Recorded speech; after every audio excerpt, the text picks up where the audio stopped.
وانتي wanaagsan khiyaarta meel kastoo dunida ka joogtaan kuna soo dhawaada barnaamijka gorfaynta geeska Afrika oo toddobaad walba halkaan oo kale xiliyadan oo kale aad burid Somali TV ka daawataan qodobada aanu dul istaagayno oo aanu caawidiin soo xulnay waxa ka mid ah safarkii madaxweynaha Soomaaliya mudane Xasan Sheekh Maxamuud uu ku tagay Imaaraadka ayaanu qodobkaas ayaanu dul istaagi doonaa ra'iisul wasaare Xamse oo maanta kalsoonida baarlamaanka helay caqabadaha hortaagan iyo fursadaha uu haysto ayaanu eegi doonaa amul goboleedyada oo ilaa iyo haatan arrimahaas aan ka hadlinin ayaga laftigooda waanu eegi doonaa waxaanu kusoo gabagabayn doonaa khilaafka hareeyay doorashooyinka Somaliland oo waayahan dambe aad iyo aad xaaladooda adkeed barnaamijka waxaa alaaba igala qayb qaata ambassador maxamed caalim oo aad iyo aad uga mahad celinayno si diiran ila soo dhaweeyey idinkuna soo dhawaada la'aantiin abaar weeye uliya diirkeed baanu nahay ambassador oo soo dhaweynaya waa salaamanta cabdixafiid adiga tiimkaaga British TV وهاجا ambassador haddii aynu ku horeyno marka hore qodobkeena u horeeya caawa madaxweyne xasan sheekh maxamuud waxa uu aaday imaaraadka safarkiisii koowaad halka ayuu tegey maalmo ayuu ku maqnaa howlad qaran ayuu ku maqnaa dabcan dalka abaara ayaa ka jira dadka qaar waxay isweydiinayaan ergeyga gaarka mudane cabdiraxmaan cabdishakuur warsame ayaa kaga habboonaa dadkii kale oo raacay maadaama dalku abaaro badan uu wajahayo sida madaxweynuhu wax intaa ka badan buu og yahay oo ka muhiimsan iyadoo abaaruhu ay mar walba muhiim yihiin haddana amuu amnigii horumarinaya iyo waxyaalo kale ma is leedahay maxaa kaa dhex guuxayay soo dhawow see u akhriday arrintan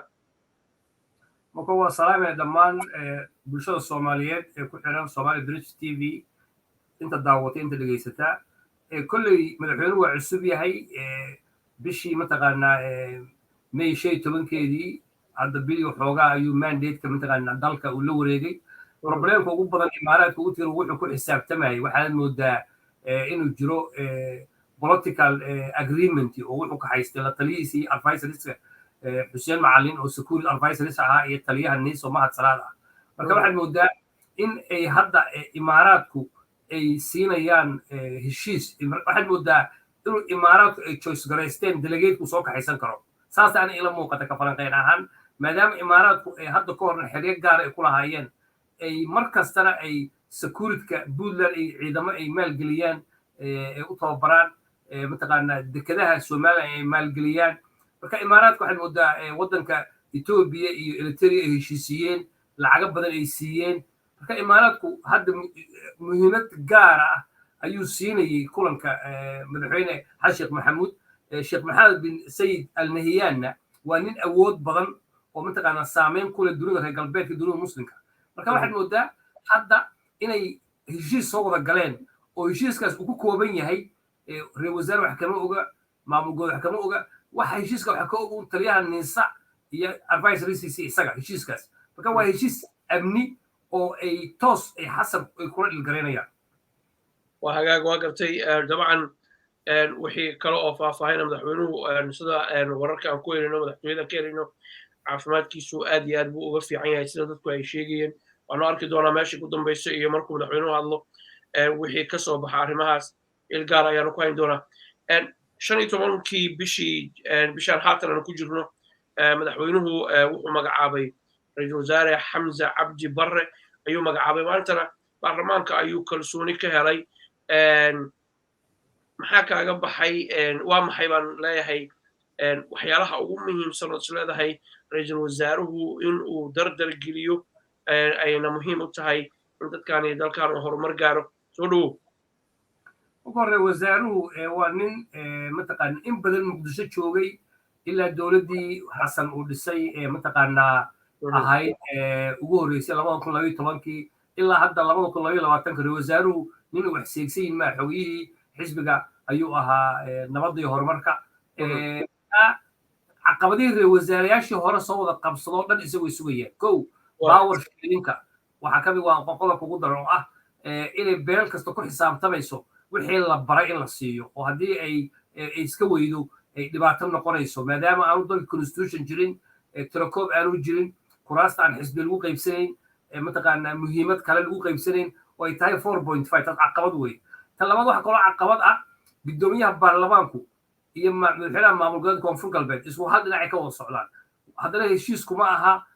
inay mataqaanaa kuraasta ay siyaasiyiin ahaan digli mirif inay soo qaybsadaan heshiisku ma aha waxa weeye nin kasta wixiisa gooni u wataa ergada waqooyi oo cabdi xaashi iyo mahad maxamed guuleed iyo raggal beyle iyo cabdiraxmaan bel inkastoo xildhibaan ahayn professor cabdi ismaaciil samatar iyo iyagana oo dirta waqooyi iyaguna waxa weeye waa qof walba wixiisa iyo wuxuu sheerinkiisa siyaasadeed ayuu wataa galmudug waa lamid oo mataqaanaa siyaasad ahaan deegaan ahaan qaybta gaalkacay degta qaybta caabudaar degta qayb walba is wada hirshan waa lamid puntland waa lamid oo mataqaanaa sool iyo sanaag iyo bari iyo maamulka puntland marka jubbaland oo madaxweyne axmed madoobe marka reer wasaare waxaa ku adkaanaysaa yuu toos ula dhilgareeya hadduu hadda toos ula dhilgareeyo siciid deni iyo axmed qoorqoor iyo cabdicaiis lafgareen iyo cali guudlaawe iyo dadka uu la gareeyo kuwo kale oo waxaa jira state holders oo dad awood leh oo isimadii iyo qabaa'iladii ah oo codkooda meel fog gaaraya marka reer wasaaraha waxaa muhiim ah inuu aniga say falanqeey ahaan inuu maadaama isagu uu yahay nin xildhibaan ah oo kursiga hore xildhibaano ku yimid inuu xildhibaanada joogo uu kasoo doorto golaha wasiirada aanu isku dayin inuu keeno qodobkaasna inuu imaadaan rabaa dib haddii aan ku yaro celiyo haddii aynu eegno caqabadaha ra-iisul wasaaraha hortaagan dabcan aad bay u fara badan yihiin wuxuu dhaxlayaa ama la wareegayaa dal dagaal kasoo kabsanaya muddo dheer hadalladaadiina waxaa ku jiray beel walba waxay u baratay bay rabtaa maxaad olo jeedaa ma laga fahmi karaase hadalkaaga dadka qaar baa doonaya inay sadbursi helaan oo markaas ay ku tagrifuraan hantida qaran iyo mas-uuliyadda qarintaba may anigu waxaan ka wadaa hadda ka hor madaxweyne xasan sheekh maxamuud madaxweyne sharaftale waxaan ku ogeyn dowlad yar inuu soo dhisi jiray waagu 2012 yimid markii hore oo saaci jirdoon inay ku adkaatay 10 wasiir oo min 3 wasaarad loo qaybshay ilaa uu ku qasbanaaday inuu meesha xafiiska baneeyo cabdulla sheekh baa yimid wasiirada waa la sii badiyey cumar cabdirashiid waa laga sii badiyey maxaa keenaya waxa keenaya saxaafadda xorta ah dadkiioo kala socda dadkiioo waxa weeye wixii reer wasaarayaashii from saacid to hadda oo mataqaan xamsa cabdi bare waxaa hor yaalla power sharingka dadkan meesha yimid ee power sharingka ah maadaama heshiis bulsho aanu jirin oo hoos loo daadegin oo tirakow la samayn oon id la samayn wuxuu ku qasbaya annaka haddaan beel ahaan hal wasiiraan lahayn wasiiraduna waa a iyo b iyo c wey waa kala taqaanaa wasiirka arrimaha gudaha wasiirka arrimaha dibadda wasiirka maaliyadda wasiirka gaashaandhigga wasiirka cadaaladda wasiirka dekedaha waxa weeye beelaha ku xisaabtamaya marka waxay ku leeyahay annaka wax hawiye wax nagama gelin daaro wax nagama gelin annaku beeshaasaan nahay wasaaraddan baan weligeena wasiirka e baan haysanay haddaa binnagiiso maaha annaka xasan annaka nacaybkeenu ka talinaya reer wasaare xamis marka waxa weeye waa inuu madaxweyne xasan iyo mataqaanaa guddoomiyaha aadan madoobe iyo madaxda institutionka golayaasha waa inay si taxadar leh ay dowladdu ku ekeysiyaan golayaasha cidajinta in wasiirada qaar laga keeno golaha baarlamaanka oo mataqaanaa oo si taxadar ah iyadoo aan mataqaan mar kasta la fiirinayo in talada inteeda badan dadka maamul goboleed wax lagala socodsiiyo mataqaanaa oo ah meelihii goobihii lagu soo doortay rafaadkan loo soo maray ogow way fududdahay in baarlamaanku uu kaco maxaa dhacay waa wada qabi waxa weeye waa kooxa is wada haysta gruubkii nabad iyo nolol kuraas badan bay ku leeyihiin ama ha soo saaraan mataqaanaa maamul goboleedyadu qaar baa ka yimid marka fikradaas anay muuqda ambasador haddii aynu eegno dowladdii tan ka horreysay madaxweyne maxamed cabdullaahi farmaajo uu hogaaminayey waxay ku guul daraysatay in xildhibaanada aysan wasiirro noqonin oo si loogaga gudbo khilaafka inta badan haraya baarlamaanka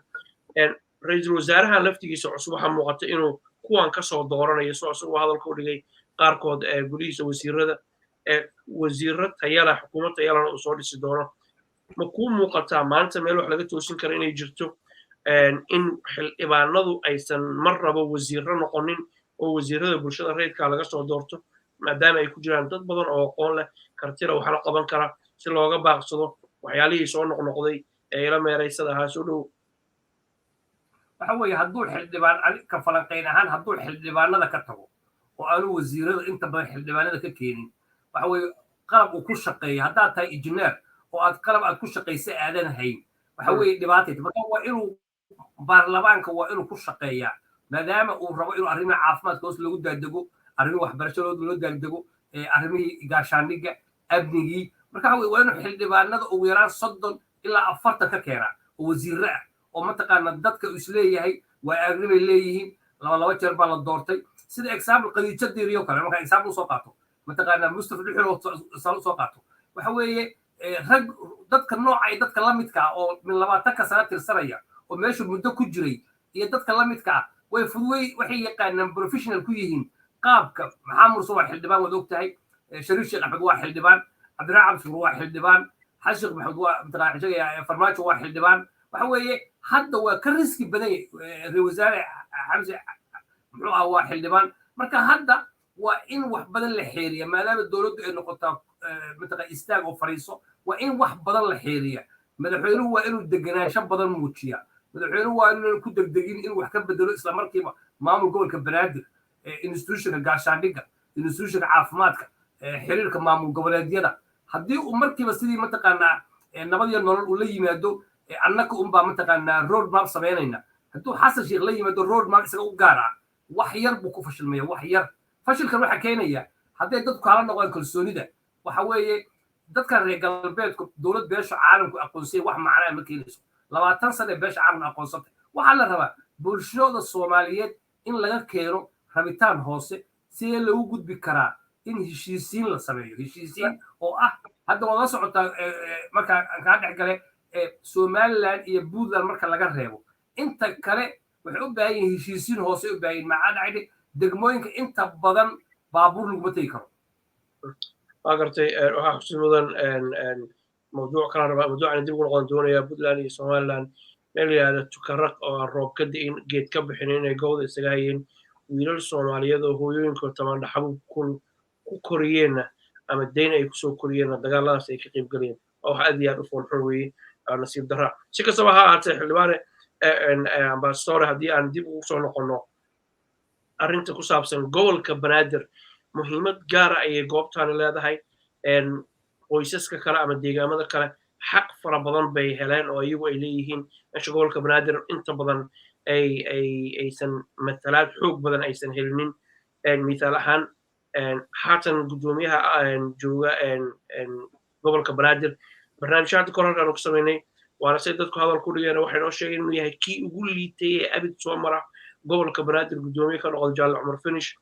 ma kuu muuqataa waa eedaynta shacabka weeyaan ma kuu muuqataa waxyaalaha ugu muhiimsan madaxweyne xasan sheekh maxamuud sheekh shariif uu qaban waayey xasan sheekh maxamuud uu qaban waayey farmaajo uu qaban waayey in uu xasan haatan fursaddan ka faa'iidaysto gobolka banaadir ay iyagu gudoomiye ay leeyihiin ay doortaan oo taasu ay tusaale u noqoto doorashada weyn ee haddii allaha yidhaahdo qof iyo codka lagu gaari doono laakiin banaadir gundhiga ay u noqoto oo ay iyagu soo doortaan qof aan dusha looga keeninin qof aysan la xisaabtami karin ka amar qaadanin sanduuqa lagu codeynayso kula xisaabtami karin soo dhow waxa uu gobolka banaadir dad badan ma oga gobolka banaadir waxa shaqaale joogta ka ah ama ha qaata 200 ama ha qaata 100 ama ha qaata $1,000 ama ha qaata 2,000 ama 3,000 tirakoobka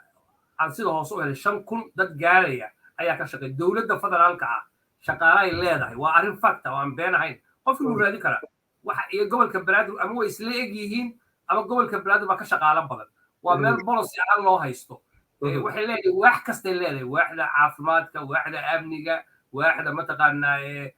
cashuuraha waaxda magaaleynta waaxda wax kasta way leedahay marka gobolka banaadir waa mus marka weeye wuxuu u baahan yahay kow in lagu tijaabiyo doorashada hal qof iyo hal coda marka hore in degmooyinka gobolka banaadir gacanta lagu soo celiyo dowladda oo gobolku waa kala daadsan yahay magaalada waad maqashaa mar kasta maka almukarama wixii dhinaca xeebta ka xiga waa green line-ka waa inta dowladdu ay maamusho oo iyadoo ay haysato wixii xagga waqooyi ama xagga balcad ka xigana waa meel marka la marayo lagu marayo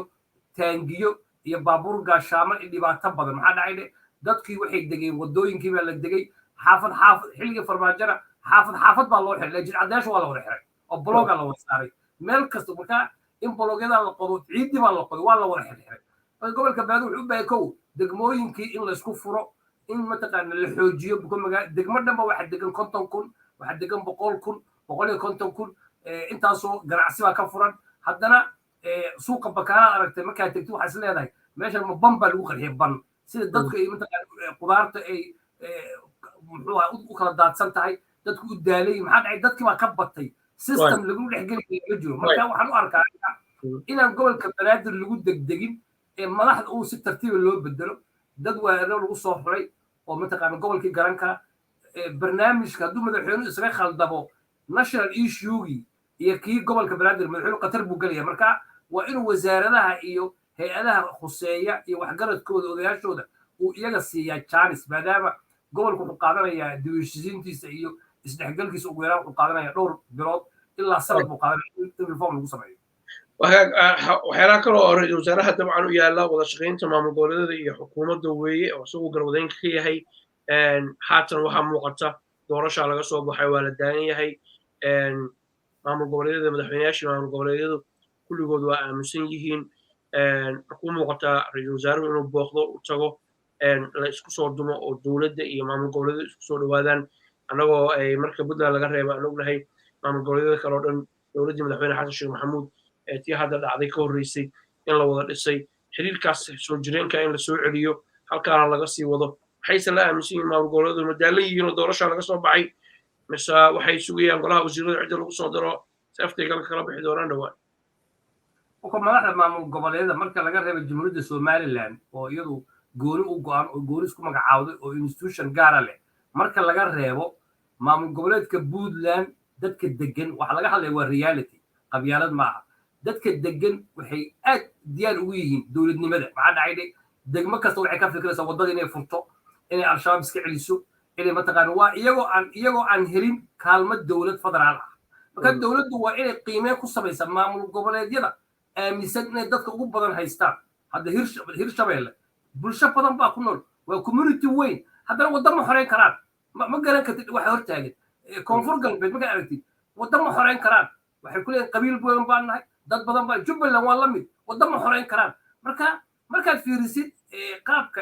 institutionka dadku inay dowladnimada rabaan marka somaliland dadkooda dowladnimada way rabaan dadka puntland ku nool qabiil kasta ahaadaan ilaa galmudugta puntland ha noqoto waa dad diyaar u ah oo hadda dagaalka ugu dambeeya ayaa markhaati ka ah ee al-shabaab la iska celiyey waa dad diyaar u ah marka dowladdu waa inay siisaa optionka koowaad war communitigeed diyaar u ah dowladnimada marka maamul goboleedyada doonaya inay dadka fadhiid ahaana haystaan hadda koonfur galbeed waa maamul lacag la wey oo mataqa bad leh oo beele leh haddaan communitiga digliya mirf aanay diyaar u ahayn inay dalkooda u dhintaan inay waddadooda furtaan inay mataqaana isxoreeyaan inay mataqaana communitigooda ay magaalooyinkooda ciidankooda hagaajiyaan haddaanay muxuu ahaa hirshabelle diyaar u ahayn mataqaana la dhihi maayo markaas puntland iyo muxuu ahaa maamul goboleedka somaliland oo mataqaana hadda isagu institution dowladnimo ah soomaaliya u xirnaado waa in madaxweyne u fikraa in somaliland wadahadal u furo puntland uu fursad siiyo galmudug fursad siiyo communitigii doonaya dowlad wanaagga waa in fursadda la siiya ceelka la geeya dhakhtarka la geeya iyaga maxaa laga rabaa inay iska xoreeyaan dadka ka soo horjeeda noloshooda oo dumarkooda dhibaya oo diintooda dhibaya oo carruurtooda dhibaya marka soomaaliya caawa waxaa wiigii xorriyadda ku jira waa 62 sannadood waxay soomaaliya ku dulmantahay nin khalad sameeyey ayaa la wada sugaya waa in ninka qoorta laga gooyo oo hore laga sii socda wax maxay ila muuqataa inuu madaxweynuhu waa arag wey waa inuu maamulkii goboleedka diyaar u ah inuu federaalka la shaqeeyo nidaamna diyaar u ah waa in dekad laga caawiyo waa in airport laga caawiyo waa in caafimaad laga caawiyo maamulkan diyaar u yahay soo maaha inuu deegaankiisa u dhinto oo dadkiisa aanay rabin in dadka waddada furaan intaan haatan ognahay ciddii dan ma jirto ma waxaanadan ogeynba ma waxaan dadku ogeyn baad adigu og tahay maxaad u leedahay ciddii diida maadaama dowladdu cusub tahay madaxweynaha in fursadda siiya ay tahay wakti uu ku shaqeeyo sanad iyo bar dabadeedna qiimeyn lagu sameey maysa kuu muuqa aniga waxaa ii muuqda hadda afgooye iyo balcad waa laba magaalo taajir oo barwaaqa ah dadkii deganaa haddaan nidaamkooda aanay soo ceshan karayn waxaa leeyahay markaa somaliland oo wada hadalkeeda ha loo xayiro balcad iyo afgooye dee macquul ma ah waa in somaliland dowladnimada la ogolaadaa waa in muxuu ah doorashooyinka puntland u diyaartay ee wan cod iyo waa in dowladdu taageertaa dowladda waa inay ku qiimaysaa communitigu haddaanu communitigu dowladnimada diyaar u ahayn lama qasbi karo marka waxaad garan kartaa al-shabaab communitiyada doonaya bahdilka ayay ku dhex jiraan hadday run sheegayaan may tagaana somaliland puntland dadka inay u dhintaan may ka dagaalamaana waa ujeedaa ilaa hadda buuraha ceergaamay soo dhaafi lahayd kooxda al-shabaab puntland ka dagaalantaa hadday wax isku hayaan halkana beerihii iyo barwaaqadii la hayaan marka waxa weeye waa in communitygii la wacyigeliya oo ininkaa diyaar u ah hadda magaalada ceelbuur qabaa'ilada Soomaali qabaa'ilo waaweyn baa ka yimid haddana macquul lama dhihi karo al-shabaab baa haysa waxyaala aan fahmi karin karta waxa weeye anigu waxaan aaminsanahay ka falanqayn ahaan in dowladdu ay ku qiimayso communitida hadda waa arta Britain baa joogta magaalo lamida ma jirto magaalooyin waxaa jira systemkoodu ay dowladda Britain ay mar kasta maqlayso maxaa dhacay dadka ayaa u diyaar ah inay waxa ay samaystaan in dowladda dhexe ay maqasho maxaa dhacay canshuur bay aruurinayaan warshaday aruurinayaan jaamacaday furayaan institution bay samaynayaan gobolada kale way ka ficnaanayaan marka Britain ama Finland joog gobolada isku inka maaha gobolba gobol waa ka ficay maxaa dhacay community ku xiran tahay anu saasaan aaminsan waa in community dowladdu aanay xaasidin community doonaya dowladnimada waa in la taageeraa hadda dekada garacado kale macquul ma 200 milyan meel la geliyay oo ilaa hadda dowladda federaalku aanay ku sheegan karin in yar oo mantaqa ilaa wiishar kuma sheegan karto waxyaalaha la yaabka marka hadda waa inay ku dadaashaan in meesha waddo loo furo hobyo waddo loo furo dadka la taageero saas oo arka anigu aad iyo aad baan u mahadsan tahay ambassador waa kaaga mahad celinaya daawadeer waxaad daawanaysaan barnaamij week toddobaadla oo halkaanu ka soo dayno oo la yiraahdo gorfaynta siyaasadda geeska Afrika waxa cusub ayaanu mar walba eegnaa iyo qodobo ugu xiisaha badan waan idinkaga mahad celinaynaa waqtigiina qaaliga aanu siiseen ugu dambeyntii waxaan dul istaagi doonaa daqiiqadaha soo socda haddii la yiraahdo khilaafka hareeyay siyaasadda Somaliland ee doorashada loo balansan yahay ambassador xagee bay iska qaban la'dahay xaaladdu inaysan wanaagsaneyn baa muuqato waxaanu arkaynay siyaasiyiin ka soo jeeda xisbiyada mucaaradka gaar ahaan wadani oo dhibaatooyin loo geystay shacab la xirxiray warbaahin la xirxiray dad odayaal ah oo khiyaara oo isku dayay inay arrintan xaliyaan haddana waxaa muuqata inay dhinac ka raran tahay xageebay salaada Somaliland iska qaban la'dahay waxa way doorashooyin dur saaran ay u bixiyeen doorashooyin dowladaha hoose oo sanadkii la soo dhaafay la qabtay xagaagii doorashooyinkaasi markii la qabanayay xisbiyada hadda waddanka jooga ama kulmiya ama wadani ama mataqaanaa ucud waxa u dhinnayd muddo 2 sano ka yara mandate u dhinnaa waxay ahayd markaa maxamed muuse bixi aqligiisu inuu shaqeeyo inuu survey sameeyo oo uu yiraahdo doorasho ma qaban karno mandate xisbiyadu waa yar yihiin waa ilaa aan sugaa November oo mar la wada galaa doorashada madaxtooyada doorashada golaha wakiilada iyo doorashada golaha dowladaha hoose oo mar golayaasha hadda waa markuu leeyahay hadda waa qodobka leeyahay xisbiga la furaya in la sugay ahayd maadaama ay waqti yar xisbiga u dhinaayeen inaan doorashooyinka la qabtan hadda muuse waa laga garleeyay waxa loo garleeyay doorashadii wuxuu qabtay dowladaha hoose oo mandate-ku 5 sano yahay doorashadii wuxuu qabtay golaha wakiilada oo loogu cod batay ama hal kursi looga bato xisbi wadani 32 buu keenay xisbiga kulmiye wuxuu keenay 30 buu keenay hal kursi baa lagaga batay gudoomiyaha ah aqalka wakiilada ucudna dhowr 20 buu keenay marka waxa weeye xisbiyadii kuraas bay keensadeen maayaradii way qaybsadeen ceergaabo muxuu Allah sacaalood boorebe mandate-ku waa 5 sano marka aqli ma aha markaas inuu madaxweyne muuse yiraahdo hadda ururada aan hadda diiwaan gelinayno waxay sugayaan 5 sano kadib anuu 5 sano fadhinaya meesha waxaas aqli ma already waxa way process ku dhaqaaqay Somaliland marka madaxweynuhu waa inuu dantiisa aanu ummadda mataqaana u tanaasulaa oo yiraahdaa aniga mandate iga dhamaanaya doorasho isku diyaarinaya madaxweyne qaran baan ahay Somaliland waqti badan bay soo martay intaan in kaliya maanta meel fiican maraysa aqal wakiilo cusub baa u dhisan aqal mataqaana gobolada naga maqan ee mataqaana harti waqooyi wada hadal baa noo socda gobolada galbeed ee mataqaana gudbiirsiga ciisa wada hadal baa noo socda colaad iyo madaxweynuhu waa inuu si positive u fikraa madaxweynuhu heshiiskii siyaasadeed oo xisbiyada la galay oo ahaa inuu xisbiyadan hadda ucud iyo wadani doorashadan ayay ka wada qayb galeen heshiis bay galeen muuse wuu la heshiiyey hadda maxaa dhibaato keenaya haddii aad heshiiska la galo maxaa dhibaato keenaya wax dhibaato ma jirto marka waxaad moodaa